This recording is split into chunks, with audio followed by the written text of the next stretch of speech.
Abdominal obesity. क्या है ये एब्डोमिनल ओबेसिटी? पेट की चर्बी को मापना। अभी फैमिली सर्वे हुआ है।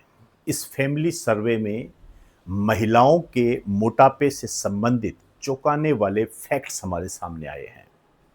ये फैक्ट्स क्या है? हिप वेस्ट अनुपात के आधार पर 56.6%, मतलब जो हिप वेस्ट का रेशियो है उसके आधार पर यदि हम मोटापे को देखें तो भारत में 56.6% महिलाएं इस मोटापे की शिकार है। इसके अलावा कमर की परिधि के आधार पर देखें तो 39.9% महिलाएं मोटापे की शिकार है। और इसमें जो एज ग्रुप है वो है आपका 15 से 34 वर्ष। इस वर्ग की महिलाएं, इस आयु वर्ग की महिलाएं इस मोटापे की चपेट में है। और सबसे महत्वपूर्ण बात जो कि हमें ध्यान रखनी है और चौंकाने वाली है, अलर्ट हो जाइए इस मामले में, वजन सामान्य रहेगा लेकिन शरीर में फैट बढ़ रहा है, बहुत ही खतरनाक।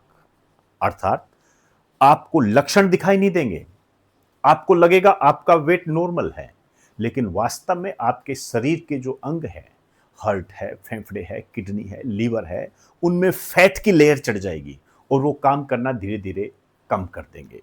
तो ये बहुत महत्वपूर्ण सर्वे आया है, एक तरीके से आपके लिए अलार्म है, चेतावनी है। यहां मैं आपको ये भी कहना चाहूंगा कि मोटापे को कम कर सकते हो, और मोटापे को कम करने के लिए एक डाइट होती है, उसको फॉलो करें। उस डाइट का नाम है कीटो डाइट। कीटो डाइट का मतलब ये होता है कि कार्बोहाइड्रेट कम लें। कार्बोहाइड्रेट कम लेने का मतलब क्या है? शुगर कम लें। और सामान्य भाषा में इसे कहूं तो मीठा कम खाइए। आप मीठा कम कर दीजिए अपनी डाइट के अंदर, आपका वेट अपने आप मैनेज हो जाएगा और इस समस्या से आपको छुटकारा मिल जाएगा।